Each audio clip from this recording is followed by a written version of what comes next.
les opportunités. Dans l'avion, on le dit toujours, il faut savoir saisir les opportunités.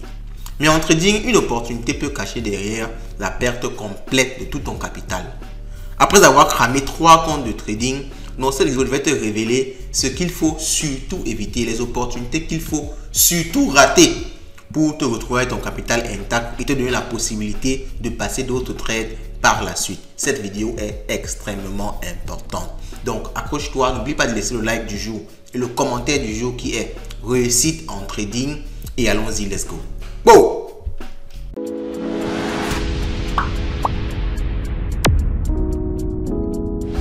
Lorsque l'on parcourt un graphique de trading, le marché a tendance à nous mettre des pièges à tous les niveaux. Alors, le trading est basé sur les émotions humaines et le marché maîtrise mieux les émotions humaines que nous tous. Soyez-en sûrs. Lorsque vous regardez le marché, lorsque vous regardez les courbes et tout, le marché vous tend un tas de pièges. Vous allez voir des figures que vous semblez reconnaître, vous allez voir des supports et des résistances partout. Et lorsque vous voulez prendre un trade, alors regardons par exemple ce graphique-ci. Alors je vois ici par exemple que j'ai une résistance qui se dessine, ok, qui se dessine là en haut. Et là, je vais directement me dire que lorsqu'on arrive à cette résistance-là, je fais un short, je parie à la baisse. Ou alors si on casse la résistance, je fais un long et je parie à la hausse. Alors c'est très basique en trading. Alors, et c'est ça même qui m'a fait perdre plusieurs comptes de trading. Alors l'erreur qu'on commet en faisant ça, c'est quoi? C'est tout simplement parce qu'on n'attend pas qu'il y ait suffisamment de rebond. On n'attend pas qu'on tape la résistance suffisamment de fois. Vous allez voir qu'il y a juste une seule à deux tentatives de breakout de la résistance. Juste une ou deux tentatives.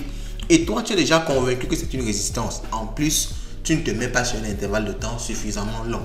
Donc, finalement, tu vas te rendre compte que quand tu vas prendre ton short ici, la courbe va exploser, on va toucher ton stop loss ou alors on va te liquider parce que ce n'était pas effectivement une résistance, c'était juste un piège que le marché te tendait parce que les courbes, lorsqu'on les regarde, elles ont tendance à ressembler à des figures qu'on veut connaître. On appelle ça un biais cognitif, un biais de confirmation. Lorsque tu as déjà une idée en tête, tu as une idée préétablie et que tu regardes quelque chose, tu vas en général voir cette chose-là en rapport avec l'idée que tu as. Ok, c'est pour ça que vous allez voir dans certaines cultures, il y a des termes que tu peux dire à une autre personne.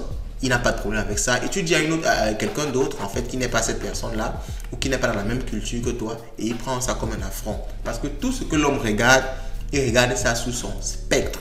Donc, lorsque tu regardes une opportunité en trading ou même dans la vie en général, il faut toujours que tu te rassures que est-ce que ce que je suis en train de regarder, est-ce que ce que je regarde, est-ce que je suis sûr, est-ce que je suis convaincu que ce que je regarde là, c'est vraiment ce qui est ou alors c'est ce que mon esprit, c'est ce que ma vision, c'est ce que j'ai envie que ce soit est. Ok? Est-ce que c'est vraiment une résistance ou alors est-ce que c'est parce que j'ai envie d'entrer en trading que je considère que c'est une résistance? Parce qu'une résistance doit taper plusieurs fois, une résistance doit se voir sur un nombre de temps plus élevé, une time frame plus élevée pour être rassuré que c'est une résistance avant de pouvoir, n'est-ce pas, prendre un trade. Ok? Donc je voulais partager ça rapidement avec vous parce que c'est une erreur que moi j'ai commise très tôt en trading qui m'a fait cramer des comptes parce que je vois comme ça rapidement une opportunité, je veux la saisir, j'entre dans le trade et je me rends compte que ça explose. Et quand ça explose, c'est là que je te rends compte que oh, en fait, ce n'était pas une résistance. Ça avait juste l'air d'une résistance, mais c'était tout simplement une figure de marché. Et le marché, c'est comme les chiffres. Il y en a tellement, il y a tellement de figures. Quand le marché se déplace, on va dire que quand tu regardes dans ton sens, tout ressemble à quelque chose de connu. Pourtant, en fait, ce n'est rien de connu. Ce n'est pas vraiment une résistance. C'est tout simplement la courbe du marché qui se profile. Ok? Je voulais partager ça rapidement avec toi. Tu me dis ce que tu penses de ça en commentaire et on se retrouve dans la prochaine vidéo. Ciao, ciao!